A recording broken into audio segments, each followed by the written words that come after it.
الحمد لله حمدا كثيرا طيبا مباركا فيه رب لك الحمد كما ينبغي لجلال وجهك ولعظيم سلطانك ربنا ولك الحمد من السماوات ومن الأرض ومن ما شئت من شيء بعد أهل الثناء والمجد حق الله العبد وكلنا لك عبد لا مانع لما أعطيت ولا معطي لما منعت ولا ينفع ذا الجد منك الجد نحمده ونستعينه ونستغفره ونعوذ بالله من شرور أنفسنا ومن سيئات أعمالنا من يهده الله فلا مضل له ومن يضلل فلا هادي له وأشهد أن لا إله إلا الله وحده لا شريك له وأشهد أن محمدا عبده ورسوله أعوذ بالله من الشيطان الرجيم بسم الله الرحمن الرحيم يا أيها الذين آمنوا اتقوا الله حق تقاته ولا تموتن إلا وأنتم مسلمون بسم الله الرحمن الرحيم يا أيها الناس اتقوا ربكم الذي خلقكم من نفس واحدة وخلق منها زوجها وبث منهما رجالا كثيرا ونساء واتقوا الله الذي تساءلون به والأرحام إن الله كان عليكم رقيبا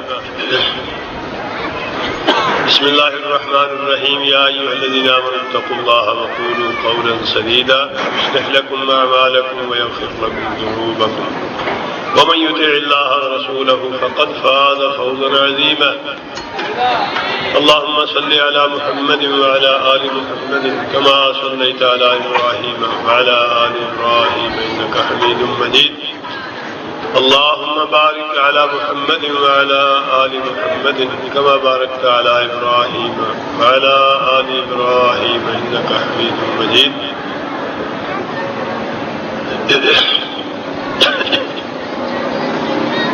قال الإمام البخاري رحمه الله في جامعه باب قول الله تعالى ونضع الموازين القسط ليوم القيامة وأن أعمال بني آدم وأقوالهم توزن فقال مجاهد القسطاس وبالقسطاس العدل بالرومية ويقال القسط مصدر المقسط وهو العادل وأما القاسط فهو الجائر قال حدثنا أحمد بن إشكاب قال حدثنا محمد بن حنين عن عمارة بن الكعكاء عن أبي زرعة عن أبي هريرة رضي الله تعالى عنه قال قال النبي صلى الله عليه وسلم كلمتان حبيبتان إلى الرحمن خفيفتان على اللسان ثقيلتان في الميزان سبحان الله وبحمده سبحان الله العظيم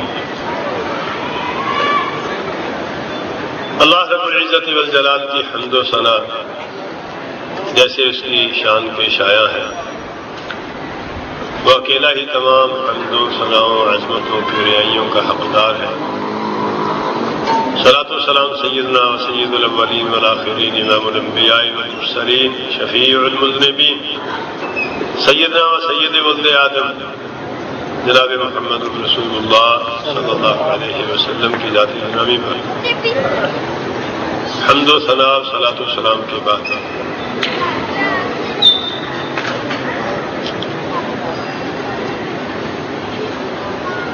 نبی صلی اللہ علیہ وسلم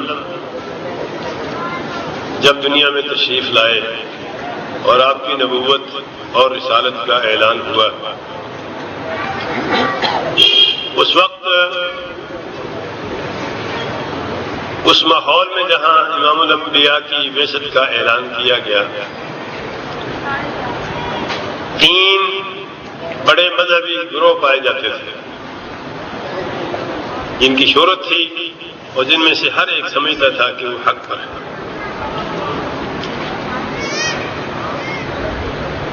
ایک یہود تھے ان کا خیال تھا کہ موسیٰ علیہ السلام ہمارے پیغمبر ہیں تورات جیسی عظیم الشان کتاب ہمارے پاس ہے اور ہم ان کے متبع ہیں آسمانی دین ہمارے پاس ہے اس لیے ہم حق پر ہیں باقی سب غلط ہیں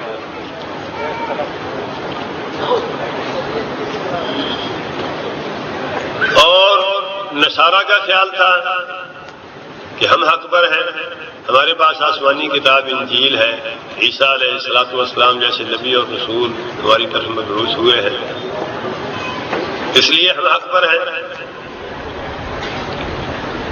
مشرکین مکہ تو ان سب سے آگے بڑھے ہوئے تھے، ان کا خیال تھا کہ ہمارے نبی جد الانبیاء امام الموحدین حضرت ابراہیم علیہ السلام ہیں، اس لیے ہم سب سے اعلیٰ و افضل ہیں اور ملت حنیفیہ ابراہیم علیہ السلام ان دنوں میں قدر مشترک یہ تھی کہ سب سے سب حضرت ابراہیم علیہ السلام یہودیوں کا بھی خیال تھا کہ ہم حضرت ابراہیم علیہ السلام کی اور ابراہیم علیہ السلام ہمارے دادا پردادا نبی کے دادا ہیں، حضرت اسحاق کی اولاد میں سے حضرت ابراہیم علیہ السلام۔ نصارہ کا خیال تھا کہ ہم حضرت ابراہیم علیہ السلام کے اصل پیروکار ہم ہیں، مشرکین مکہ کو کسی اور کو کوئی حیثیت نہیں دیتے تھے، وہ کہتے تھے ہم دین ابراہیم نہیں ہیں، دعوت اللہ علیہ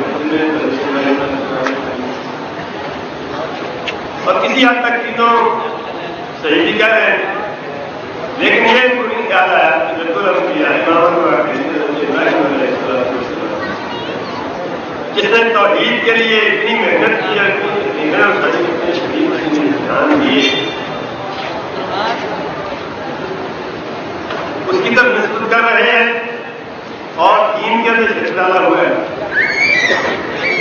وہ شخص جو کہتا تھا قد كانت لكم أسوة حسنة في إبراهيم والذين معه قالوا لقومهم إنا براء منكم ومما تعبدون من دون الله كفرنا بكم وبدا بيننا وبينكم العداوة والبغضاء أبدا حتى تؤمنوا بالله وحده۔ پوری قوم کو اعلان کر دیا، خاندان کو، عزیز و اقارب کو، باپ کو بھی، بادشاہ کو، سب کو، یہ تمہارا ہمارا کوئی تعلق نہیں، ہم تم سے بیدار، ہم سے بیدار، تمہاری دشمنی اور یہ دشمنی تو وقت تک قائم رہے گی جب تک تم ایک اللہ کو نہیں مانو۔ ہماری تمہاری تعلق داری ختم ہے اور یہ اس وقت تک ختم رہے گی جب تک تم توحید کا اقرار نہیں کرتے۔ اور سوال ہے اتنے بڑے موحد اور اتنے بڑے امام الموحدین کی نسبت کرنے والے قالت الیہود عزیر ابن اللہ کہہ رہے ہیں کہ عزیر اللہ کے بیٹے، وہ کہہ رہے ہیں کہ عیسیٰ اللہ تعالیٰ کے بیٹے، اور مشرکین مکہ نے بیت اللہ کے اندر بت کر کے رکھے ہوئے اور نسبت کر رہے ہیں اپنی حضرت ابراہیم علیہ السلام۔ ہر ایک سمجھتا ہے کہ میں حق پر ہوں، میں سچ پر ہوں، میں ہی درست ہوگا کہ سب کروں۔ اور نبی علیہ السلام تشریف لائے حضرت محمد رسول اللہ صلی اللہ علیہ وسلم، تو ان کا اعلان یہ تھا کہ میں ملت ابراہیمی کا علمبردار ہوں، ثم اوحینا الیک ان اتبع ملت ابراہیم حنیفا وما کان من المشرکین۔ ان سے بھی یہی اعلان کروایا گیا کہ دنیا کو بتا دو میں ملت ابراہیمی کا پیروکار ہوں اور اس کا علمبردار ہوں، اور ساتھ یہ بھی بتا دو کہ ابراہیم علیہ السلام مشرک نہیں تھے۔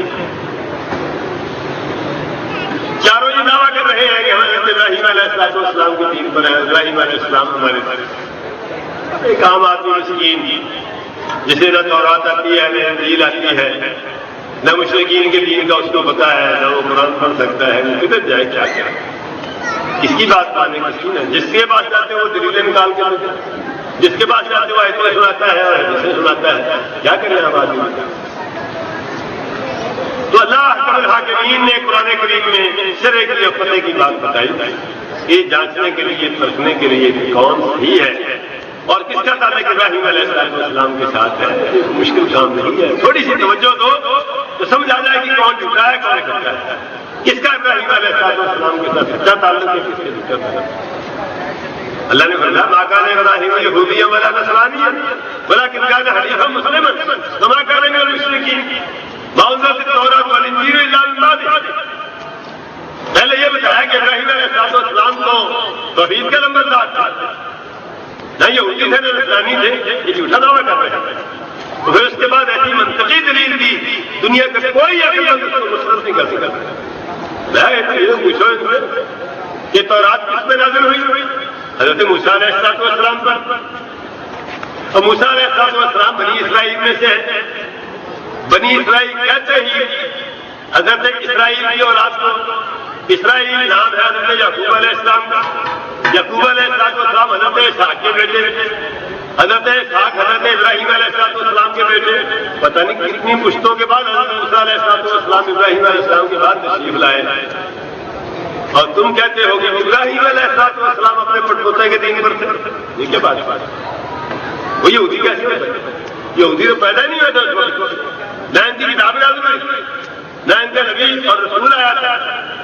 اس لیے یہ بات سمجھ میں آنے والی نہیں ہے کہ بندہ پہلے گزر چکا ہو، دین بعد میں۔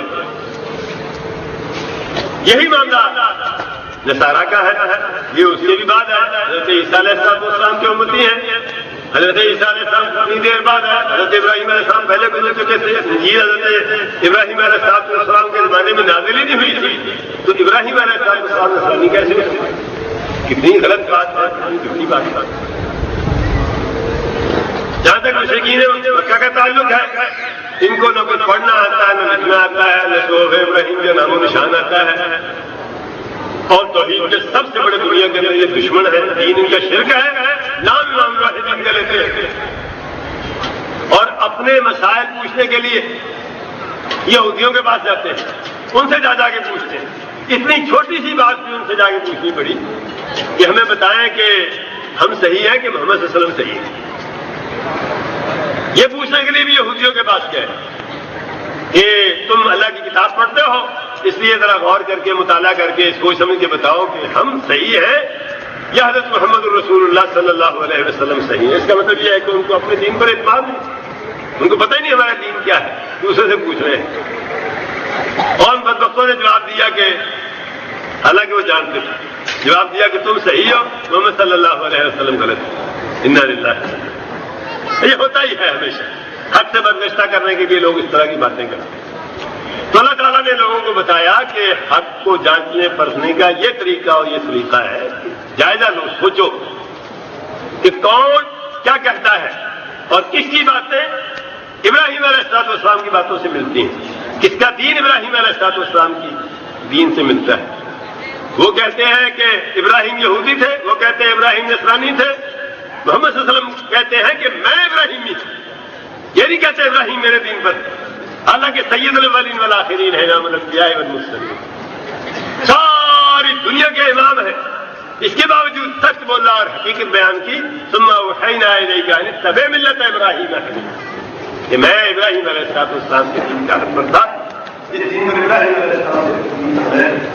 یہ فیصلہ اللہ تعالیٰ نے کیا، بتایا ان اول الناس بابراہیم تبعوه وهذا النبی، ابراہیم علیہ السلام کے نام میں جو ان کی پیروی کرے، جو ان کے عقائد کو، ان کے اعمال کو، ان کے دین کو، ان کی توحید کو قبول کرے، وہ کہہ سکتا ہے کہ میں ابراہیم علیہ السلام کے دین پر ہوں، اور وہ یہ کام حضرت محمد الرسول صلی اللہ علیہ وسلم سب سے زیادہ کرتے ہیں۔ اس لیے امام الانبیاء سیدنا حضرت رسول اللہ صلی اللہ علیہ وسلم کو یہ حق ہے کہ وہ ابراہیم علیہ السلام کا نام لے، اور کسی کو حق نہیں ہے کہ ابراہیم علیہ السلام کا نام، کوئی تعلق نہیں۔ ابراہیم سب سے بیدار۔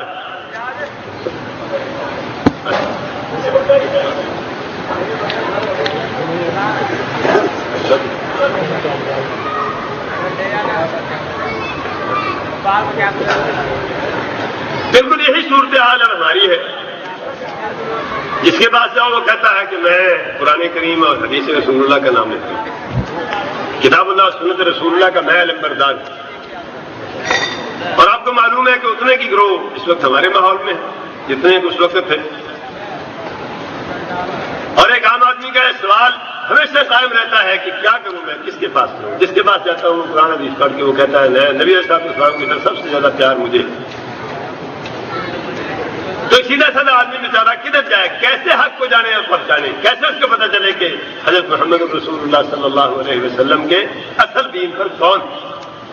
بالکل وہی فیصلہ جو اللہ رب العزت نے اس وقت کے گروہوں کے بارے میں قرآن کریم میں درج کیا، وہی فیصلہ امت محمدیہ کو سنایا اگر جانچنا ہو، پرکھنا ہو، سمجھنا ہو کہ دین محمد صلی اللہ علیہ وسلم پر کون چل رہا ہے، اس کا طریقہ یہ ہے کہ قرآن پڑھ کے دیکھو، معیار دیکھو کیا ہے۔ الذين يتبعون الرسول النبي الأمي الذين يتبعون الرسول النبي الأمي الذي يجدونه مكتوبا عندهم في التوراة والإنجيل يأمرهم بالمعروف وينهاهم عن المنكر ويحل لهم الطيبات ويحرم عليهم الخبائث ويضع عنهم إصرهم والأغلال التي كانت عليهم۔ آگے خلاصے کی بات فرمائیں۔ فالذين آمنوا به وعزروه ونصروه واتبعوا النور الذي أنزل معه أولئك هم المفلحون۔ چار باتیں دماغ میں بٹھا لو، چار باتیں دماغ میں بٹھا لو۔ میں دیکھو اس کی قوم کیا ہے، اس کا قبیلہ کیا ہے، اس کا علاقہ کیا ہے، کس مذہب کا نام لیتا ہے، کس فرقے کا نام لیتا ہے، کوئی ضرورت نہیں، کسی کو کچھ پوچھ نہیں، جو مرضی نام رکھے اپنا کوئی پرواہ نہیں۔ یہ دیکھو کہ چار کام کون کرتا ہے سلیقے اور طریقے کے ساتھ، جو بھی چار کام کرتا ہے وہ حضرت محمد رسول اللہ صلی اللہ علیہ وسلم کا کھرا پیروکار ہے اور وہی کامیاب ہے، اس کے سوا کوئی کامیاب نہیں۔ وہ چار کام کیا ہے؟ فالذین آمنوا بہ، جو حضرت محمد رسول اللہ صلی اللہ علیہ وسلم کی نبوت اور رسالت پر ایمان لاتا ہے۔ اور امام الانبیاء کی نبوت اور رسالت پر ایمان بسیط نہیں ہے، مرکب ہے، چھوٹا سا نہیں ہے، بہت بڑا ہے۔ امام الانبیاء صلی اللہ علیہ وسلم کی ساری حیثیتوں کو تسلیم کر کیے بغیر بات نہیں بنتی۔ امام الانبیاء کی کوئی ایک آدھ حیثیت نہیں ہے، یہ دیکھنے میں ایک آدمی نظر آتا ہے، حقیقت میں کئی آدمی ہیں۔ بہت عظیم تر شخصیت ہے، اور جتنے کسی کے اندر اوصاف ہوتے ہیں اتنی ہی اس کی حیثیتیں ہوتی ہیں، اور جتنے کسی کے اوصاف ہوتے ہیں اتنی ہی اس کی شخصیت پھیلی ہوئی ہوتی ہے، اتنی ہی وہ اہمیت کی حامل شخصیت ہوتی ہے۔ اس کائنات میں سب سے زیادہ اوصاف، سب سے زیادہ صفتیں، سب سے زیادہ نام اللہ رب العزت والجلال کے ہیں، اس لیے کائنات کی سب سے بڑی ذات اللہ کی ذات ہے۔ اتنے نام ہیں کہ تو گن نہیں سکتا، کسی کو نہیں آتا، کسی نبی اور کسی رسول کو بھی سارے نام اللہ تعالیٰ کے نہیں۔ حدیث رسول اللہ میں اس کی وضاحت کرتے ہیں، نبی صاحب نے خود فرمایا، آپ سب نے یہ حدیث سنی ہوگی کہ قیامت کے دن مقام محمود پر اللہ رب العزت کے دربار میں سجدے کر کے میں اللہ رب العزت کی ان صفتوں اور ناموں سے اللہ کو پکاروں گا جو اس وقت اللہ تعالیٰ مجھے سکھائے گا، اس وقت نہیں ہے۔ اور اس کے علاوہ صراحت بھی موجود ہے کہ اے اللہ میں تیرے ان ناموں کا واسطہ دے کر بھی تجھ سے سوال کرتا ہوں، الذی استأثرت به فی علم الغیب عندک، جو تو نے اپنے پاس علم غیب میں رکھے ہوئے ہیں، کسی کو بھی نہیں بتایا۔ یہ نبی علیہ السلام کے الفاظ ہیں، استأثرت به فی علم الغیب عندک، جو اپنے نام تو نے اپنے علم غیب کے اندر رکھے ہوئے ہیں، کسی کو نہیں بتایا۔ یہی معاملہ ہے محمد رسول اللہ صلی اللہ علیہ وسلم کا۔ آپ کے امام الانبیاء صلی اللہ علیہ وسلم کے 100 نام 99 نام تو ہر قرآن کے پیچھے لکھے ہوئے ہوتے ہیں، آپ پڑھتے ہیں، اس سے بھی زیادہ ہے۔ کتاب اللہ سنت رسول اللہ میں ناموں کی اصل ملتی ہے، کوئی نہ کوئی دلائل کرتے ہیں۔ یہ کم عقلی ہے ہمارے لوگوں کی کہ پہلے صفحے پر اللہ کے اتنے ہی نام، آخر میں رسول اللہ صلی اللہ علیہ وسلم کے اتنے ہی نام، یہ کوئی بات بنتی نہیں۔ اللہ کے نام بے شمار ہے، امام الانبیاء کے شمار کیے ہوئے ہیں۔ اللہ رب العزت کے سارے کام اسی طرح ہوتے ہیں۔ بہرحال تو امام الانبیاء کا ہر نام آپ کی ایک صفت اور آپ کی ایک حیثیت کی نشاندہی کرتا ہے۔ ساری حیثیتیں مانی جائے تو رسالت میں آپ پر ایمان مکمل ہوتا ہے، کہ بغیر ایمان مکمل نہیں۔ اور یہ بھی یاد رہے، مکے میں امام الانبیاء نے اہل مکہ کے ساتھ اتنی طویل زندگی بسر کی، 40 برس جانچ کر پرکھ کر لین دین کر کے اچھی طرح سمجھ کر انہوں نے 2 لقب دیے، صادق اور امین۔ صادق اور امین بڑے پائے کے لقب ہیں۔ تو انسانوں کے علم کا یہ حال ہے، اس عظیم تر شخصیت کو 40 برس دیکھنے کے بعد 2 لقب دیے، اور جو ظاہر و باطن کو جانتا ہے اس نے امام الانبیاء کو 100 سے بھی زیادہ لقب دیا۔ اس کا مطلب ہے رسول اللہ کو اللہ ہی جانتا ہے اور کوئی نہیں۔ اللہ بتائے گا رسول اللہ صلی اللہ علیہ وسلم کے بارے میں یہ کیا شے ہے، اس کے مطابق ماننا پڑے گا۔ ہماری اپنی شناخت کی کوئی حیثیت نہیں، ہمیں اپنے مزاج کام کیے ہوئے، جس نام سے وہ پیدا ہوتا ہے اس کا وہ بول بالا کرتا ہے، لیکن اللہ رب العزت امام الانبیاء کو جانتا ہے، اور اللہ رب العزت کو امام الانبیاء جانتے ہیں۔ اللہ کا وہ تعارف جو رسالت معاف نہیں کرایا، اور رسالت معاف کا وہ تعارف جو اللہ نہیں کرایا، وہ قابل قبول ہے اور وہ اصل حیثیت کا حامل ہے۔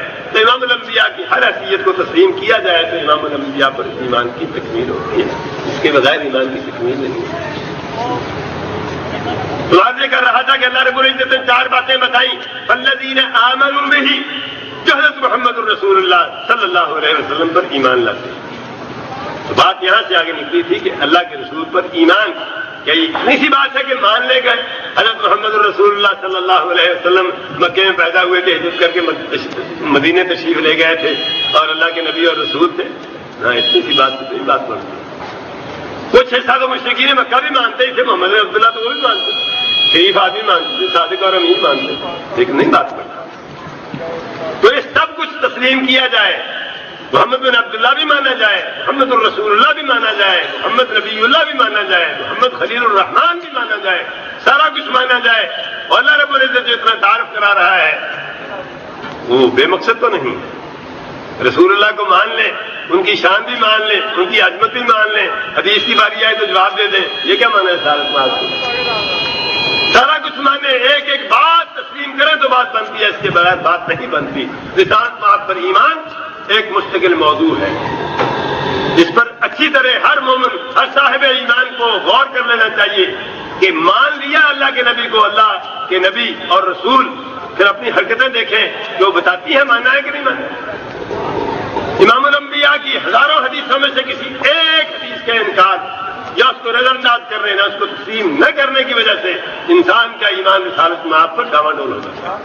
الذین آمنوا بہ، جو کھرا اور سچا اور مکمل ایمان کرتے ہیں، وعزروہ، اور اس کی کمر مضبوط کرتے ہیں۔ کوئی امام الانبیاء کے بارے میں زبان کھولے تو اس کی زبان بند کرتے ہیں، کوئی امام الانبیاء پر حرف گیری کرے تو اس کا جواب دیتے ہیں، امام الانبیاء کے دین کے بارے میں کوئی شک کا شکار ہو تو اس کا جواب دیتے ہیں، اس کے خلاف کچھ کر رہا ہو تو کھڑے ہو جاتے ہیں، اور امام الانبیاء کے دین کو نشر کرنے کے لیے، آپ کے مشن کو دنیا میں پھیلانے کے لیے، کتاب اللہ دنیا تک پہنچانے کے لیے، حدیث رسول اللہ گھر گھر پہنچانے کے لیے امام الانبیاء کی مدد کرتے ہیں۔ الذین آمنوا بہ وعزروہ ونصروہ۔ اچھی طرح وضاحت کر دی کہ کسی کے دل و دماغ میں کوئی اشکال نہ باقی رہے۔ واتبعوا النور الذی انزل معہ، واتبعوا النور الذی انزل معہ، جو نور امام الانبیاء کے ساتھ آسمان سے نور وحی کتاب اللہ سنت رسول اللہ کی شکل میں اترا ہے، اس کی پیروی کرتے ہیں۔ یہ 4 کام جو شخص کرتا ہے وہ حق پر ہے، وہ نبی علیہ السلام کا سچا اور کھرا متبع ہے۔ یہ کوئی شرع نہیں ہے، کوئی استدلال نہیں ہے، کوئی منطق نہیں ہے، کوئی پارٹی بازی کی بات نہیں ہے، قرآن کریم کے سیدھے سیدھے الفاظ اور ان کا ترجمہ ہے۔ اور اللہ تعالیٰ نے آگے کیا فرمایا؟ اولئک هم المفلحون، صرف اور صرف یہی کامیابی پانے والے ہیں، اس کے سوا کسی اور کی کامیابی نہیں۔ اس لیے بہت آسان ہے حق کو جاننا اور پہچاننا کہ ہمارے ماحول میں جو لوگ امام الانبیاء کا نام لیتے ہیں، آپ کی اتباع کا دعویٰ کرتے ہیں، کتاب اللہ اور سنت رسول اللہ کے علم بردار بنے ہوئے ہیں، کتاب اللہ اور سنت رسول اللہ کے تمسک کا دعویٰ کرتے ہیں اور سمجھتے ہیں کہ حق پر ہے، ان میں سے حق کو جانچنے کے لیے، پرکھنے کے لیے ڈانس سوٹے کی ضرورت نہیں ہے، لڑائی جھگڑے کی ضرورت نہیں ہے، لوگوں کا عمل دیکھنے کی ضرورت ہے، لوگوں کا عقیدہ دیکھنے کی ضرورت ہے، رسالت مآب کے ساتھ لوگوں کا تعلق دیکھنے کی ضرورت ہے۔ وہ نور وحی جو رسالت مآب کے ساتھ اترا، اس کے ساتھ لوگوں کا تعلق دیکھنے کی ضرورت ہے۔ جس کا جتنا تعلق زیادہ ہوگا اتنا ہی وہ رسالت مآب کا زیادہ متبع ہے، جتنا کم تعلق ہوگا اتنا ہی کم تعلق۔ ایک آدمی کے 4 بیٹے ہیں، 5 بیٹے ہیں، اور وہ اپنے ایک بیٹے کے ساتھ رہتا ہے، باقی الگ الگ ہو گئے ہیں یا اس کو چھوڑ گئے ہیں یا انہوں نے اپنی روٹی پانی الگ کر لی ہے۔ اب ہم یہ تو نہیں کہہ سکتے کہ اس کے بیٹے نہیں رہے ہیں، تو سارے اس کے بیٹے، لیکن ایمانداری سے بتائیے جو 70 برس 80 برس 90 برس کے بوڑھے باپ کی خدمت کرتا ہے، اس کا مقام و مرتبہ وہ تو نہیں ہو سکتا جو 10 کلومیٹر کے فاصلے پر بیٹھا ہے، سال بسالے آ کے اسلام کر جاتا ہے تو بیٹا ہی وہ۔ یہ تو نہیں ہم کہہ سکتے کہ وہ بیٹا نہیں رہا، لیکن بڑا فرق ہے اس بیٹے میں اور اس بیٹے میں جو اپنے سارے کام پیچھے رکھتا ہے، باپ کی خدمت اصل اس کا کام ہے۔ بالکل یہی صورتحال یہاں ہے، سب کے سب دعوے دار، ہم کسی کی نیت پر حملہ نہیں کرتے۔ اللہ تعالیٰ سب کو توفیق خیر عطا فرمائے۔ سارے اس کوشش میں لگے ہوئے ہیں کہ کتاب اللہ سنت رسول اللہ پر عمل ہو جائے، لیکن یہ کوشش کامیاب کس کی ہے؟ نحن بنو الاسلام اسلام واللہ واحد ولا رب الا اللہ واللہ اکبر، ہم سب کے سب اسلام کے بیٹے ہیں، لیکن سوال یہ ہے کہ اسلام کس کے گھر میں رہ رہا ہے؟ اسلام کے لیے اپنے آپ کو بدو کس نے کیا ہوا ہے؟ اور اسلام کے ساتھ صرف رشتہ کس نے جوڑا ہوا ہے؟ اپنا گھر الگ کس نے بنایا ہوا ہے؟ اور اپنے باپ کے گھر میں کون رہ رہا ہے؟ یا باپ کو اپنے گھر میں کس نے رکھا ہوا ہے؟ یہ توجہ طلب ہے۔ جتنے بھی مسلمان فرقے ہیں، جتنی بھی جماعتیں ہیں، سارے کے سارے اصل مسلمان ہیں الحمدللہ اعلیٰ، سب نے اپنا تعلق رکھا ہوا ہے، لیکن وہ جو 100% تعلق والی بات ہے، سارے تعلق توڑ کر، سارے کاروبار چھوڑ کر اسلام کے ساتھ رشتہ جوڑا ہوا، اللہ اور اس کے رسول کے ساتھ تعلق رکھا ہوا ہے، کتاب اللہ اور سنت رسول اللہ کو 100% اپنایا ہوا ہے، سارے کام پیچھے ہیں، اولاد کی باری بعد میں ہے، بیوی کی باری بعد میں ہے، کاروبار کی باری بعد میں ہے، پہلا نمبر اللہ اس کے رسول کا ہے، وہ طائفہ منصورہ ہے، الفرقۃ الناجیہ ہے، وہ اہل علم ہے، یہ کتاب اللہ اور سنت رسول اللہ کے سوا کسی چیز کو لفٹ نہیں کرتا۔ یہ آسان طریقہ ہے جانچنے اور پرکھنے کا۔ فالذین آمنوا بہ وعزروہ ونصروہ واتبعوا النور الذی انزل معہ اولئک هم المفلحون۔ یہ وہ جماعت ہے، محدثین کی جماعت اور ان کے پیروکار، سلف صالحین، صحابہ کرام، تابعین، تبع تابعین، ائمہ ہدی، مسلسل وہاں سے لے کر یہاں تک اللہ رب العزت کی توفیق کے ساتھ، اس کی مہربانی اور اس کے کرم کے ساتھ، یہ وہ جماعت ہے جس نے اپنا گھر بنایا ہی نہیں، پلاٹ ہی نہیں خریدا، سوچا نہیں اپنا گھر بنانے کا، اسی گھر میں رہ رہے جس میں امام الانبیاء کو چھوڑ کے۔ کوئی کہتا رہے کہ اس کی تو لکڑیاں گل گئی ہیں، اس کی تو دیواریں ٹوٹ گئی ہیں، یہ تو پرانا ہو گیا ہے، کچھ نیا ہونا چاہیے، جو کسی کا جی چاہے کہتا رہے، جو کسی کا جی چاہے کہتا رہے۔ ہم عصری کے عصری ہیں، سلفی کے سلفی ہیں، کبھی کوئی نام لیتا ہے، کبھی کوئی نام لیتا ہے، جا کے تار وہاں ٹوٹتی ہے کہ ہمارا تعلق رسول اللہ صلی اللہ علیہ وسلم اور صحابہ کرام کے ساتھ ہے، اس کے سوا ہم کسی طرف دیکھنے کے لیے تیار نہیں۔ جو ہمیں ان کی بات کرے اس کی بات سنتے ہیں، جو ان کی بات ہے کہ کسی اور کی بات کرے اس کی بات ہی نہیں سنتے۔ سب نے اپنے اپنے راستے الگ الگ بنائے ہوئے ہیں، سب کے اپنے اپنے امام ہیں، اور سب اپنے اپنے اماموں کو فخر کرتے ہیں، اور سارے کے سارے ہمیں تانے دیتے ہیں کہ ان کا امام کوئی نہیں ہے۔ یوم ندعو کل اناس بامامہم، قیامت کے دن کو ہم میدان محشر میں ہر کسی کو اس کے امام کے ساتھ بلائیں گے، تمہارا امام کوئی نہیں، تم کس کے ساتھ جاؤ گے؟ ہمارا امام امام الانبیاء والمرسلین شفیع المذنبین حضرت محمد الرسول اللہ صلی اللہ علیہ وسلم ہے، جس کو کوئی نہیں لے جائے گا وہ امام الانبیاء کے ساتھ جائیں گے، اللہ رب العزت کے فضل و کرم اور اس کی مہربانی اور توفیق کے ساتھ۔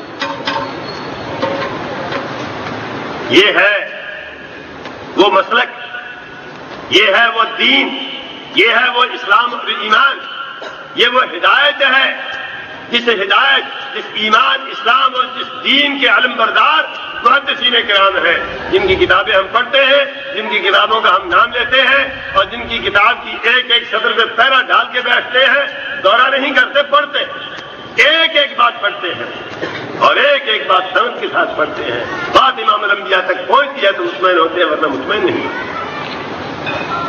یہ مسلک جسے ہم اہل حدیث کہتے ہیں، سلفی کہتے ہیں، عصری کہتے ہیں، انصار السنہ کہتے ہیں، کبھی کوئی نام کبھی کوئی نام، جیسا کہ میں نے عرض کیا، سب کی تار وہاں جا کے ٹوٹتی ہے، کتاب اللہ سنت رسول اللہ، کتاب اللہ سنت رسول اللہ، حضرت محمد الرسول اللہ صلی اللہ علیہ وسلم کے سارے مقامات جن کا میں نے اشارہ ذکر کیا ہے، ان کی حفاظت اللہ رب العزت کے فضل و کرم سے سب سے پہلے صحابہ کرام نے کی، پھر تابعین نے کی، پھر محدثین کرام نے کی، اور یہ حفاظت علمی طور پر بھی کی، عملی طور پر بھی کی، عقیدہ کے اعتبار سے بھی کی، عمل کے اعتبار سے بھی کی، لفظوں کے اعتبار سے بھی کی، معنی کے اعتبار سے۔ ایک لفظ شریعت کا بدلنے نہیں دیا، ایک عقیدہ شریعت کا بدلنے نہیں دیا، ایک عمل شریعت کا بدلنے نہیں دیا۔ اللہ کی قسم، یہ وہ جماعت ہے، یہ وہ جماعت ہے جس پر اللہ رب العزت کا فضل و کرم ہے۔ ان لوگوں کو اپنے نسل میں یاد نہیں ہے، حدیث رسول اللہ کے نسل میں یاد نہیں، ہمیں اپنے نسل میں یاد نہیں ہے، کسی کو دادے تک جا کے بھول جاتا ہے، کسی کو پردادے تک جا کے بھولتا ہے، لیکن جب قال قال رسول اللہ صلی اللہ علیہ وسلم کی باری آتی ہے، جس سے پوچھو اس نے جیب میں سند ڈالی ہوئی ہے کہ میں نے فلاں سے سنا، میں نے فلاں نے سنا، اس نے حضرت محمد رسول اللہ، ایک ایک امام الانبیاء کے ایک ایک لفظ کی سند ہر اہل حدیث کے پاس موجود ہے اللہ کے رسول، اور امام الانبیاء کے ایک ایک عمل کی سند موجود ہے، ایک ایک عقیدہ کی سند موجود ہے، ایک ایک کتاب اللہ کے ایک ایک مفہوم کی سند موجود ہے۔ جب تک بات صحابہ اور تابعین اور رسول اللہ تک نہیں پہنچتی، یہ لوگ کبھی مطمئن نہیں ہوتے، اور پہنچنی بھی ایسے لوگوں کے ساتھ چاہیے جو علم و فضل، عدالت، ضبط، حفظ، یادداشت، نیکی اور تقوی ہر اعتبار سے اپنے زمانے کے گنے اور چنے ہوئے لوگ، ان کے واسطے سے امام الانبیاء تک بات پہنچتی ہے تو مانتے ہیں ورنہ نہیں مانتے۔ کیا اگر ہم یہ کہیں کہ ہمارا تعلق سب سے زیادہ ہے اللہ اس کے رسول کے ساتھ، تو اس میں کوئی مبالغے کی بات ہے؟ اور یہ کوئی ایسا تعلق تو نہیں ہے جس پر ہماری اجارہ داری ہو یا ہم کہتے ہو کہ ہمارا یہ کسی اور کا نہیں ہے، جس کا جیتا ہے یہ تعلق جوڑ لیں۔ اہلا و سہلا۔ مسجدوں کے دروازے بھی کھلے ہیں اور مدرسوں کے دروازے بھی کھلے ہیں اور حدیث کی کتابیں بھی کھلی، جس کا جی چاہے آئے، کوئی اجارہ داری نہیں ہے، کوئی دعویٰ نہیں اور کوئی فخر و غرور بھی نہیں ہے۔ شکر کرتے ہیں اللہ رب العزت کا اس ہدایت سے، فخر و غرور کا شکار ہے۔ الحمدللہ الذی ہدانا لہذا وما کنا لنہتدی لولا ان ہدانا، الحمدللہ الذی ہدانا لہذا وما کنا لنہتدی لولا ان ہدانا۔ ساری تعریفیں اس پروردگار کے لیے ہے جس نے ہمیں ہدایت نصیب کر دی، وہ ہدایت نہ دیتا تو ہمیں ہدایت نہیں پا سکتے۔ بندہ کیا چاہتا ہے؟ بندے کی کیا حیثیت ہے؟ مولا کی ذات ہے، ومن یؤمن باللہ یہد قلبہ، ومن یؤمن باللہ یہد قلبہ، جو اللہ پر کھڑا سچا ایمان لے آئے اللہ تعالیٰ اس کے دل کو سیدھے راستے دکھا دیتا ہے۔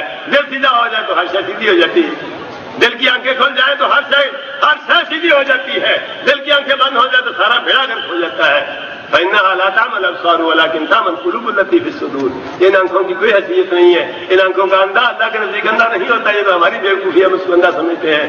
اللہ رب العزت جس شخص نے ان آنکھوں کے جانے سے صبر کر لیا اس کو قیامت کے دن ایسی آنکھیں نصیب کرے گا، اللہ کی قسم جان اس کی کوئی مثال نہیں۔ ایسی آنکھیں عطا فرما دے گا پروردگار جن آنکھوں کے ساتھ انسان اللہ رب العزت کو دیکھ سکے گا، اس سے زیادہ مبارک آنکھیں کون سی ہو سکتی؟ ہم سمجھتے ہیں جس کی آنکھیں نہ ہو نبی نہ ہوتا، نہ نبینا تو وہ ہوتا ہے جس کی دل کی آنکھیں بند ہو جاتی ہیں۔ کتنے ہی نبینے ایسے ہیں جن کی دل کی آنکھیں ایسی کھولتی ہیں کہ مولا کریم آسمان پہ عرش معلہ پہ ان کا احترام کرتا ہے۔ اب تولى عن جاءه الأعمى وما يدريك لعله يزكى ويذكر فتنفعه الذكرى أما من استغنى فأنت له تصدى وما عليك ألا يزكى وأما من جاءك يسعى وهو يخشى فأنت عنه تلهى۔ اللہ اکبر۔ ابو جہل بڑا سردار نظر آتا ہے، عتبہ بڑا سردار نظر آتا ہے اور شیبہ بڑا چودھری نظر آتا ہے۔ جب عبداللہ بن ام مکتوم آنکھوں کا نبینہ ہے، محمد صلی اللہ علیہ وسلم ایسے نبینوں کو اپنے پاس بٹھا دیتے ہیں، ہماری کیا اوقات، ہماری کیا حیثیت رہ جاتی ہے نبینوں کے پاس بیٹھے صفوں پر۔ اللہ رب العزت کے رسول کے دل و دماغ میں کوئی بات آئی ایمان اور اسلام کو پھیلانے کے لیے لالچ کے طور پر، زبان سے نہیں کہا، فیصلہ بھی نہیں کیا، آسمان سے وحی آ گئی، اما من جاءک یسعی وہو یخشی۔ یہ دوڑا دوڑا تیرے پاس آتا ہے اور اس کے پاس کائنات کی سب سے قیمتی پونجی خشیت موجود ہے، اسی طرف دھیان دے۔ ابو جہل عتبہ شیبہ کی کیا حیثیت ہے، ان کی کیا حیثیت ہے؟ تو میرے بھائیوں، اصل چیز تو دل کی آنکھیں ہوتی ہیں، جس کی وہ کھل جائے وہ سارا کچھ روشن ہو جاتا ہے اس کے لیے۔ اللہ رب العزت کا شکر ہے کہ اس نے ہمیں ہدایت نصیب فرمائی۔ ذرا غور تو کر کے دیکھو، توجہ تو دے کر دیکھو، اپنے نصیب تو دیکھو کتنے روشن ہیں، دیکھو تو صحیح کتنے سعادت مند ہو، کتنے خوش نصیب ہو۔ حضرت محمد رسول اللہ صلی اللہ علیہ وسلم جیسی شخصیت جن کو دیکھ کے ایمان لانے کو جی چاہتا ہے، جن کی شخصیت ہی معجزت، جن کا چہرہ دیکھ کر کتنے ہی لوگ صرف چہرہ دیکھ کر مسلمان ہو، کتنے ہی لوگ دو لفظ منہ سے سن کر مسلمان ہو۔ مسجد میں تشریف فرمایا ہے، عبداللہ بن سلام دروازے کے پاس سے گزر رہے ہیں، امام الانبیاء لوگوں کو بات کر رہے ہیں۔ ہماری تو 2-2 4-4 گھنٹے کی 20-20 سال کی تقریریں ککھ نہیں بگاڑتی کسی کا۔ یہاں حال یہ ہے کہ یہود کا ایک بڑا عالم گزر رہا ہے، امام الانبیاء اپنے ساتھیوں کو تقریر کر کے سنا رہے ہیں۔ افشوا السلام واطعموا الطعام وصلوا الارحام صلوا باللیل والناس نیام تدخلون الجنة بالسلام۔ 4 لفظ ہیں سر، کان میں پڑ گئی آواز عبداللہ بن سلام کے، تورات کا عالم تھا، حضرت یوسف علیہ السلام کے خاندان کا آدمی تھا، کھڑا ہو گیا کہ یہ لفظ جو بول رہا ہے یہ تو کوئی نبی بول سکتا ہے اور بھی بول سکتا ہے۔ اللہ تعالیٰ نے ایمان نصیب کر دیا، اللہ رب العزت نے ایمان نصیب کر دیا 4 لفظ سن کر۔ اور عبداللہ بن طارق المحار بھی بیان کرتے ہیں کہ ہم ایک دفعہ قافلہ لے کر آئے، بڑا دلچسپ و طویل قصہ ہے، مدینے کے باہر آ کے پڑاؤ ڈالا۔ سب سے پہلے ہمارے پاس حضرت محمد الرسول صلی اللہ علیہ وسلم تشریف لائے اور ہمیں سے ان کو پہچانتا کوئی نہیں تھا، میں نے دیکھا ہوا تھا لیکن پہچان نہ سکا۔ تو آگے باتیں کرنے لگے اور باتوں ہی باتوں میں آپ نے فرمایا کہ اونٹ بیچو گے؟ کہا ٹھیک ہے بیچ دیتے ہیں۔ سودا ہو گیا ان سے، کھجوروں کا سودا ہو گیا، اتنی کھجوریں دے کر ٹھیک ہے۔ تو آپ نے وہ اونٹ کی مہار پکڑی اور لے کر چل دی۔ خوبصورت اتنے تھے، باتیں اتنی من مونی تھی، شخصیت اتنی جاذب نظر تھی کہ کسی کو ہوش ہی نہیں رہا، پوچھ تو لے تیرا نام کیا ہے، کہاں سے آیا ہے، کوئی ایڈریس کوئی پتہ آتا، اونٹ لے کے جا رہا ہے، دے کے کچھ نہیں جا رہا، ادھار ہے اور کوئی دستاویز بھی نہیں ہے، اور سارے کے سارے ہکے ڈکے رہ گئے۔ جب امام الانبیاء دیواروں میں اوجل ہو گئے، شہر میں داخل ہو گئے، پھر ہوش آیا تو یار یہ کیا کیا، ایک دوسرے کو ملامت کرنے لگے، اور تو نے مروایا، وہ کہے تو نے مروایا، وہ کہے تو نے مروایا، نہ کام پوچھا، نہ نام پوچھا، نہ مقام پوچھا، نہ کوئی ایڈریس، نہ کوئی گھڑی، نہ کوئی قصہ، نہ کہیں نور لے کے چلا گیا ہے۔ یہ تو غلطی ہوگی، اتنے سینے بیڑے تھے، اتنی بڑی غلطی۔ فرمایا ہودج میں ڈولی میں ایک جوان سال لڑکی بیٹھی، مسلمان نہیں ہے، ابھی مسلمان نہیں ہوئی، اسلام لانے کے لیے آئے ہیں ابھی۔ ڈولی میں سے اس نے پردہ چھلکایا، کہنے لگی انی رأیت الرجل، میں نے اس آدمی کو دیکھ لیا تھا، اللہ کی قسم کھا کے کہتی ہوں 14ویں رات کے چاند سے ملتا ہوا چہرہ اس سے زیادہ بہتر میں نے آج تک کبھی نہیں دیکھا۔ واللہ لا یغفرنکم، اللہ کی قسم کھا کے کہتی ہوں کہ تمہارے ساتھ کوئی دھوکہ نہیں کرے گا، وعدہ خلافی نہیں کرے گا، پیسے مارنے کا کوئی خطرہ نہیں۔ مسلمان نہیں ہوئی ابھی، چہرہ دیکھ کر یہ فیصلہ کر رہی ہے۔ ایسا چہرہ جن لوگوں کے ساتھ رہا، ان کے ساتھ کھاتا پیتا رہا، بیٹھتا اٹھتا رہا، کاروبار کرتا رہا، ان کا کچھ نہیں بگڑا، ابو جہل عتبہ شیبہ۔ اور تمہارا نہ کوئی زمینی رشتہ، نہ کوئی زمانی رشتہ، نہ کوئی لسانی رشتہ، نہ کوئی خونی رشتہ۔ اللہ رب العزت کی مہربانی ہے تو لا الہ الا اللہ محمد رسول اللہ پڑھو۔ کبھی اس شکر اللہ تعالیٰ کی اس نعمت کا شکر ادا کر سکتے؟ اس لیے کوئی کہتا پھر الگ بات ہے کہ مجھے زیادہ محبت ہے، میں زیادہ نعتیں پڑھتا ہوں، میں زیادہ مدح سنا کرتا ہوں، تو اس کی اپنی مرضی ہے۔ ہدایت مولا کریم کی دین، وہ کسی کسی کو نصیب ہوتی ہے، جس کو نصیب ہو جائے زندگی بھر اللہ رب العزت کا شکر ادا کرتا رہے۔ اللہم اعنی علی ذکرک و شکرک و حسن عبادت۔ اس لیے ہم فخر نہیں کرتے، اتراتے نہیں ہیں، لیکن مولا کا شکر کرتے ہیں کہ اس نے ہمیں اپنے نبی کی اتباع کی توفیق عطا فرمائی، اور ہم اس سے سرے موجود رسول ہونے کے لیے تیار ہیں۔ تو یہ مسلک ہے، مسلک اہل حدیث، کہ نبی صلی اللہ علیہ وسلم جس راستے پہ چھوڑ کے گئے وہیں کھڑے، جس لکیر پہ چھوڑ کے گئے وہیں کھڑے ہیں، نہ ایک قدم آگے بڑھنے کے لیے تیار ہے، نہ پیچھے ہٹنے کے لیے تیار ہے۔ صراط مستقیم سیدھا جا رہا ہے۔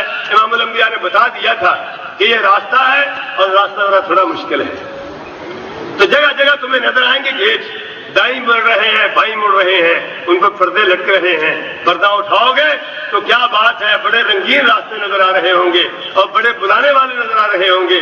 اگر جو تمہارا سیدھا راستہ ٹوٹا ہوا ہی کیوں نہ ہو، تکلیف دہ ہی کیوں نہ ہو، سیدھے چلتے رہو گے تو اللہ کے پاس پہنچ جاؤ گے۔ دائیں بائیں مڑ جاؤ گے تو دیکھنے میں تو بڑی چکا چوندھ اور بڑی بجلیاں چمک رہی ہوں گی، ذرا آگے جاؤ گے تو ایسے اندھیرے میں پھنسو گے، واپس بھی نہیں آ سکتے۔ والذین جاہدوا فینا لنہدینہم سبلنا وان اللہ لمع المحسنین۔ یہی ہم اللہ سے روز مانگتے ہیں، اہدنا الصراط المستقیم صراط الذین انعمت علیہم غیر المغضوب علیہم ولا الضالین۔ یہ حقیقی محبت ہے رسول اللہ صلی اللہ علیہ وسلم۔ حقیقی محبت ہو تو بات بنتی ہے۔ اللہ رب العزت آسمان سے سند دے دیتے ہیں محبت کی۔ ایک صحابی آئے دوڑے دوڑے، ایک دن حضرت محمد رسول اللہ صلی اللہ علیہ وسلم کی خدمت میں، اللہ کے رسول مجھے آپ سے بہت پیار ہے، بڑی محبت، اور آپ کے پاس آتے ہیں، بیٹھ جاتے ہیں، باتیں سنتے ہیں، دل ٹھنڈا ہو جاتا ہے، آنکھیں ٹھنڈی ہو جاتی ہیں، پھر یہاں سے گھر چلے جاتے ہیں، بیوی بچوں میں گم ہو جاتے ہیں، کچھ وقت گزرتا ہے، پھر اداس ہو جاتے ہیں، پھر دوڑے دوڑے آپ کے پاس آتے ہیں، پھر دل مطمئن ہو جاتا ہے۔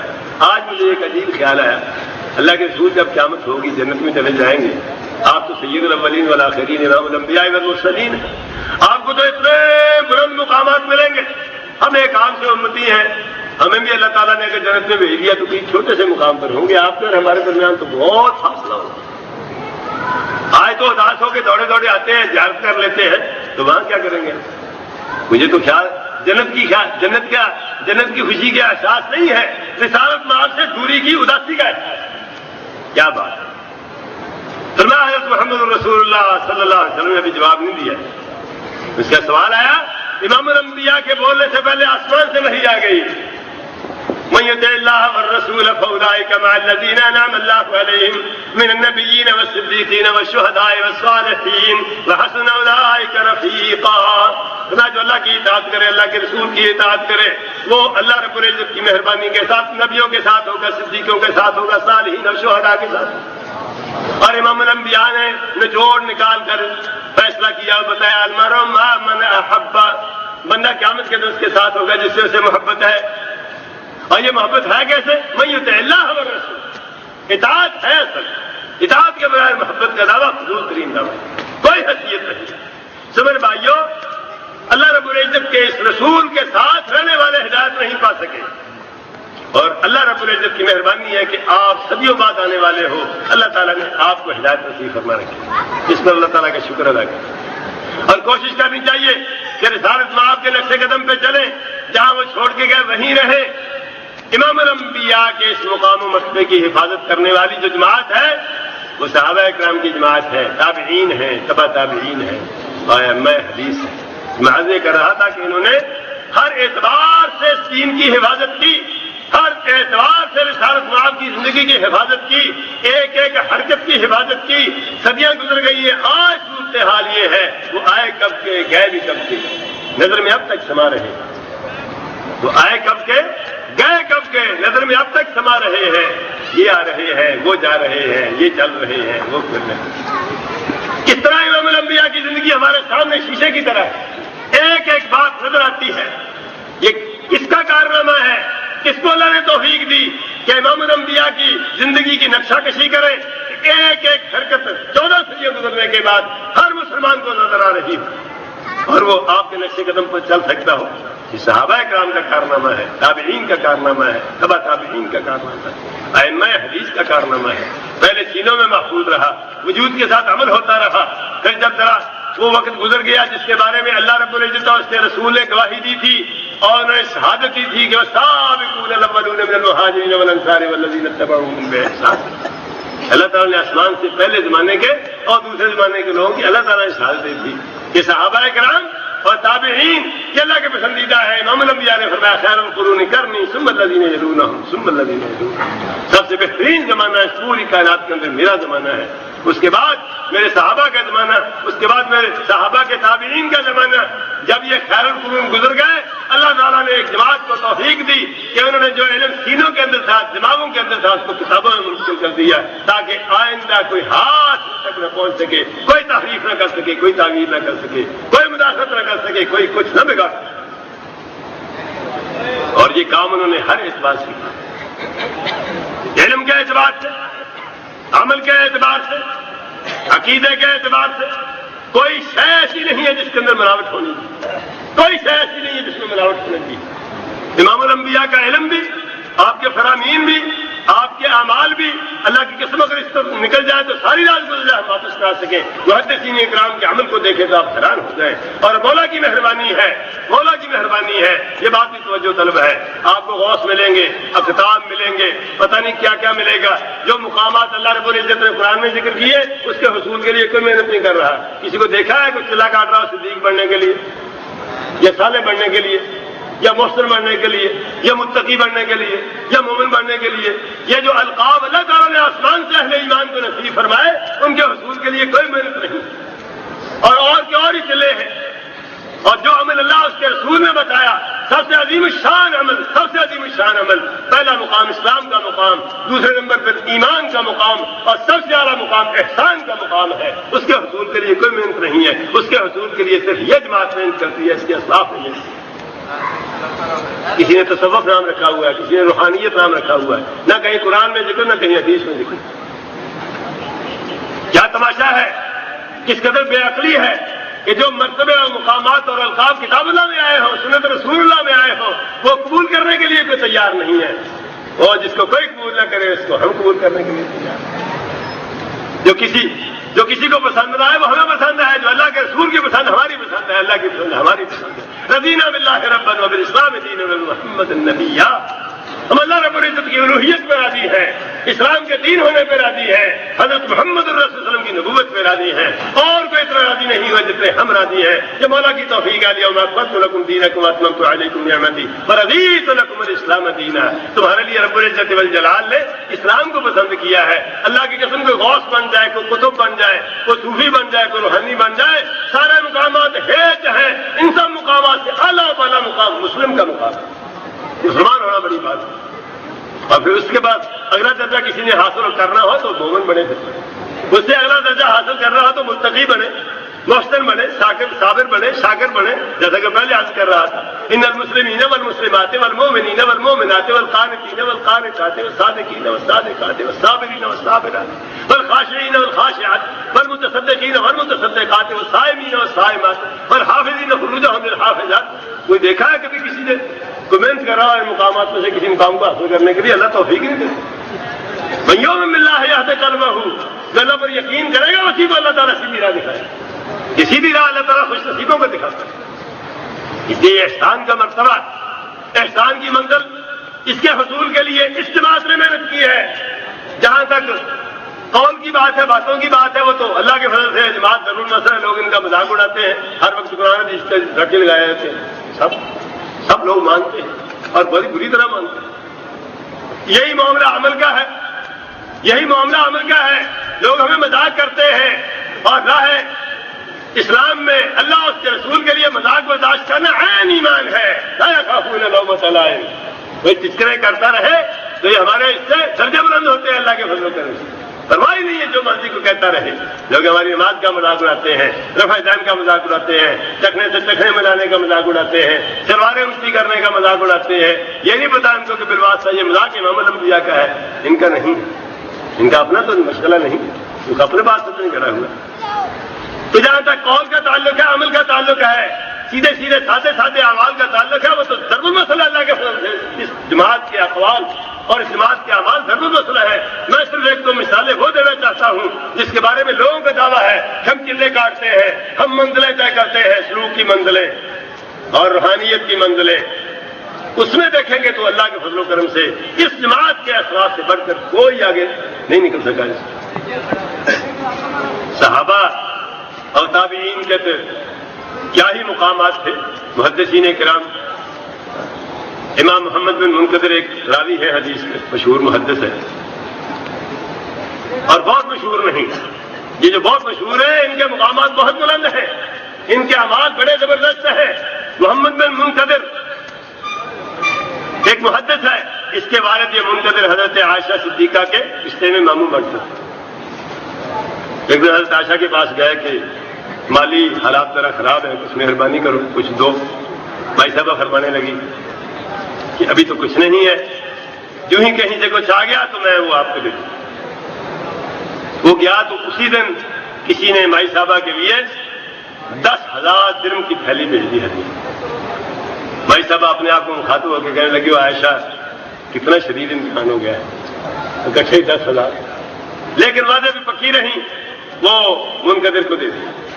اور اس شخص نے پاکیزہ مال سے جو ام المومنین سے حاصل ہوا تھا شادی کی لوڈی خرید، تو اس سے اللہ رب العزت نے اس کو 3 بیٹے عطا فرمائے، ایک محمد بن منکدر، ایک ابوبکر بن منکدر، ایک عمر بن منکدر۔ ان میں سے یہ محمد بہت پائے کے محدث۔ اس شخص کا یہ عالم تھا، اس کا اپنا بیان ہے، کعبۃ نفسی 40 سنۃ حتی استقام، میں نے اپنے نفس کے ساتھ 40 برس لڑائی کی ہے اور جب تک سیدھا نہیں ہو گیا اس کو چھوڑا نہیں، جب تک نفس سیدھا نہیں ہو گیا اس کو چھوڑا نہیں ہے۔ اور بات سے بات کہتے ہیں کہ بہت سالے آدمی تھے، خود ہی بیان کرتے ہیں کہ میں ایک دن رات کو مسجد نبوی میں ذکر کر رہا تھا، نماز پڑھ رہا تھا روز من ریاض الجنہ میں، تو میں نے دیکھا ایک آدمی آیا ممبر رسول کے پاس کھڑا ہو کر کہنے لگا، اے اللہ اشتد القحط علی عبادک، اے اللہ تیرے بندوں پر قحط سالی بہت لمبی ہو گئی ہے، سخت ہو گئی ہے، خشک سالی بہت زیادہ ہوگی، بارشیں نہیں ہو رہی۔ انی مقسم علیک الا ان تسقیہم، یا اللہ میں تجھے قسم دے کے کہتا ہوں کہ اپنی مخلوق کو پانی پلا۔ برف جھپنے کی دیر تھی، بادل آ گئے، بارش برس گئی۔ میں تو حیران رہ گیا، یہ تو وہ شخص ہے جس کے بارے میں رسالت میں آپ نے بتایا ہے، لو اقسم علی اللہ لا یبرہ۔ اللہ کے کچھ بندے ایسے بھی ہیں، کسی کا دروازہ کھڑکائے تو دروازہ کھولنے کے لیے تیار نہیں ہوتے، کسی کے گھر داخل ہونے کی اجازت مانگے تو کوئی اجازت دینے کو تیار نہیں، کسی مجلس میں جائیں تو بیٹھانے کو تیار نہیں ہے، اور نیکی کا ان کا یہ عالم ہے، لو اقسم علی اللہ لا یبرہ، اللہ پہ قسم ڈال دیں تو اللہ پوری کر دیتا ہے۔ اتنا اللہ کے ساتھ ان کا تعلق ہوتا ہے، یہ تو اس طرح کا آدمی۔ اور محمد بن منقدر کہتے ہیں یہ ایک ایسا شخص تھا، کہتا تھا کہ اس کے لیے قابل برداشت نہیں ہے کیونکہ نیک اور صالح آدمی رہ رہا ہو ماحول میں اور یہ اس کو نہیں جانتا، پریشان ہو گئے، اتنا نیک اتنا صالح آدمی میں اس کو نہیں جانتا، میں تو اس کو کھوج لوں گا کون ہے کہاں سے آیا ہے۔ میں آج نماز کا وقت آیا، اس نے نماز پڑھی، نماز کے بعد پھر منہ بیٹھا اور کرتا ہے، میں پیچھے ہو لیا لیکن دیکھوں کہاں جاتا ہے۔ چلتے چلتے وہ انس بن مالک رضی اللہ تعالیٰ عنہ کا جو گھر تھا اس گھر میں داخل، حویلی تھی، اس میں چلا گیا، میں واپس آ گیا، چاشت کی نماز پڑھی، فارغ ہوا تو پھر میں نے جا دروازہ کھٹکایا، اندر سے نکلا، میں نے کہا میں آ سکتا ہوں؟ کہا آ جائے۔ میں اندر گیا تو دیکھا میں نے کہ وہ تیر بنا رہا ہے، یہ اس کا پیشہ ہے، نجار ترخان، لوہے کی بھٹی ہے، لوہے کے تیر بناتا ہے، وہ بیچ کے اپنا پیٹ پالتا۔ تو میں نے سب سے پہلی بات یہ کی کہ اللہ کے بندے، رات میں نے تجھے دیکھا تھا اس طرح، تو یہ تم کس کام لگے ہوئے ہو؟ سارا دن تو تمہارا اسی کام میں گزر جاتا ہوگا، جیسے لوگ مولویوں کو کہتے ہیں کہ دنیا چھوڑو، دین کے کام پہ لوگوں، دنیا تمہاری ہم سنبھال لیں گے۔ تو میں نے لگے کہ تیری اگر روزگار کا کوئی بندوبست کر دیا جائے تو تم فارغ ہو کر آخرت کی کمائی پہ لگ جاؤ، یہ اس کام سے تمہاری جان چھوٹ جائے، بہتر نہیں ہے؟ کہنے لگا نہیں، اس کی ضرورت نہیں ہے، وہ کام نہیں ہے، اور کام ہے میرا، 2-3 کام ہیں اور وہ کر دو۔ بتاؤ، پہلا کام تو یہ ہے کہ کسی کو میرے بارے میں بتانا نہیں، یہ ہے اصل مقام احسان۔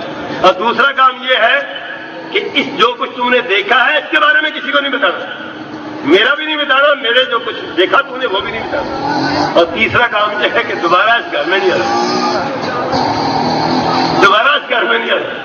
کہنے لگے اللہ کے بندے، تو میں پسند کرتا ہوں آپ سے ملوں، زیادہ سے زیادہ ملوں، نیک آدمی ہے آپ، کہنے مل لیا کرو، مسجد میں مل لیا کرو، یہاں نہیں آنا آج کے بعد، اور جب تک میری زندگی ہو میرے متعلق بتانا نہیں ہے۔ اس کے باوجود چند دن گزرے، پتہ چلا کہ وہ کرائے پر رہ رہا تھا، تو گھر چھوڑ کے کہیں اور چلا گیا، اپنے آپ کو گمنام بنانے کے لیے کہیں اور چلا گیا۔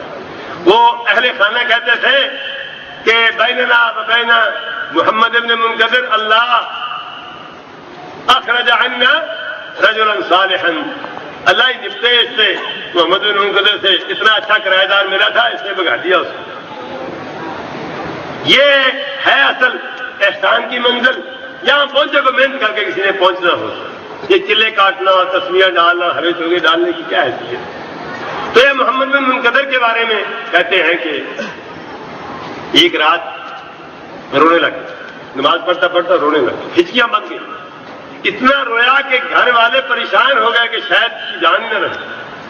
تو انہوں نے پوچھا کیا ہوا ہے؟ بتا رہے ہیں لیکن بات کی سمجھ نہیں آ رہی، اس قدر بری حالت۔ تو اس کے ایک دوست ابو حازم کو بلا کے لائے کہ تیرے ساتھی کا یہ حال ہو گیا ہے، آگے دیکھو کیا مسئلہ ہے اس کا۔ وہ آیا، اس نے آ کے پوچھا اللہ کے بندے کیا ہوا ہے؟ اس نے کہا کچھ نہیں ہوا، نماز پڑھ رہا تھا، قرآن کریم کی ایک آیت سامنے آ گئی ہے، وَبَدَا لَهُم مِّنَ اللَّهِ مَا لَمْ يَكُونُوا يَحْتَسِبُونَ، وَبَدَا لَهُم مِّنَ اللَّهِ مَا لَمْ يَكُونُوا يَحْتَسِبُونَ۔ قیامت کے دن لوگوں کے سامنے ان کے ایسے اعمال لائے جائیں گے جن کے بارے میں انہوں نے سوچا بھی نہیں تھا کہ میں نے یہ کام بھی کیا ہوا ہے۔ پھر پاؤں تلے سے زمین نکل جائے گی، فرمایا یہ آیت پڑھتے پڑھتے میری ہچکیاں بن گئی ہیں، تو ہو سکتا ہے میرے ایسے ایسے برے اعمال قیامت کے دن مجھے دکھا دیا جائے جس کا میرے وہم و گمان میں بھی نہ ہو، مجھے خیال ہی نہ ہو، تو کیا بنے گا؟ فرماتے ہیں ابو حازم جو سمجھانے کے لیے آیا تھا وہ بھی رونے لگا، اس کا بھی وہی حال ہے کہ جو اس کا حال۔ جب قریباً موت ہے اس وقت بھی فرمایا رونے لگ گیا ہے، گھبرا گیا ہے۔ کسی نے کہا کیا ہوا ہے؟ کہتے کچھ نہیں ہوا، یہ آیت تنگ کر رہی ہے، وَبَدَا لَهُم مِّنَ اللَّهِ مَا لَمْ يَكُونُوا۔ قرآن کریم کی سب سے ڈرا دینے والی ہے، اور میں کہتا ہوں یہ آیت کفار کے لیے تو بہت ہی خوفناک ہے، اور امید ہے کہ اہل ایمان کے لیے بڑی حوصلہ افزا۔ کفار قیامت کے دن دیکھیں گے کہ جن کے سامنے ساری زندگی سجدے کرتے رہے، سب سے پہلے ان کو اٹھا کے جہنم میں پھینک دیا۔ جن کے گٹے گوٹے چومتے رہے، سب سے پہلے ان کو اٹھا کے جہنم میں پھینک دیا گیا۔ جن کے بارے میں توقع تھی کہ وہ چھڑائیں گے، اور خیال تھا کہ بڑی بڑی تختیاں بنائی لگوائی ہوئی ہیں، بڑے بڑے ہسپتال بنائے ہوئے ہیں، بڑے بڑے کارنامے سر انجام دیے ہوئے ہیں، میدان محشر میں سب سے پہلے اعلان کر دیا جائے گا جس نے اللہ کے لیے کچھ کیا ہے وہ اللہ سے امید رکھے، جس نے اللہ کے سوا کسی اور کے لیے کچھ کیا ہے جا کے اپنا ثواب ان سے لے لے، اللہ کے پاس اس کے لیے کچھ نہیں۔ کیا گزرے گی ریاکاروں پر اور مشرکین پر اور مبتدعین پر۔ لیکن امید ہے کہ اہل ایمان بھی حیران ہوں گے، اہل ایمان بھی حیران ہوں گے اہل ایمان بھی سوچیں گے کہ چلتے چلتے راستے میں کوئی محنت تو نہیں کی تھی، ویسے ہی الحمدللہ ہی کہا تھا، یہ اتنی بڑی بڑی نیکیاں کہاں سے آ گئی؟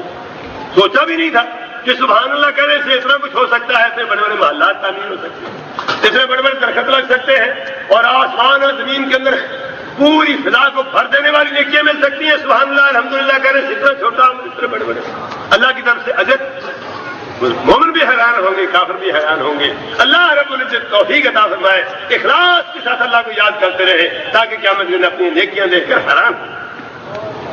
میں عرض یہ کر رہا تھا کہ محدثین کرام نے علم نبوی کو، دین نبوی کو، دین اسلام کو، کتاب اللہ سنت رسول اللہ کو لفظوں کے اعتبار سے ہی محفوظ رکھا، عمل کے اعتبار سے ہی محفوظ رکھا، اور احسان کی منزلیں طے کرتے ہوئے بھی محفوظ رکھا۔ اللہ اکبر۔ حضرت ابو قلابہ رحمہ اللہ تعالی مشہور تابعی، بڑے متبع سنت، بڑے مسلک کے علمبردار، کتاب اللہ سنت رسول اللہ کی متمسک، ان کا قول ہے جو آپ سے گفتگو کرتے ہوئے یہ کہے، جو شخص آپ سے گفتگو کرتے ہوئے یہ کہے کہ حدیث کو چھوڑو جی کتاب اللہ کے ساتھ بات کرو، سمجھ لو کہ بدعتی آدمیوں سے بات کرو، اس سے بات نہ کرو۔ امام طحاوی فرماتے ہیں، اس سے گرہ لگاتے ہیں جو شخص آپ سے کہے کہ کتاب اللہ کو حدیث کو چھوڑو کتاب اللہ سے بات کرو، سمجھو بدعتی ہے۔ جو آپ سے کہے کتاب اللہ سنت رسول اللہ کو چھوڑو، منطقی گفتگو کرو، جدید گفتگو کرو، اس کو گرا لو، اس کے سینے پہ بیٹھ دو، اس کو جڑا دبا کے اس کو مار دو۔ یہ قابل نہیں ہے کہ زندہ رہے، جو کتاب اللہ کو نہیں مانتا سنت رسول اللہ کو نہیں مانتا۔ ابو قلابہ ایک محدث بیان کرتے ہیں کہ میں سفر میں تھا تو میں نے دریا کے کنارے دیکھا ہے ایک خیمہ لگا ہوا ہے، اور خیمے سے ایک آواز آ رہی ہے۔ آواز کیا ہے؟ اللہم اوزعنی ان احمدک حمدا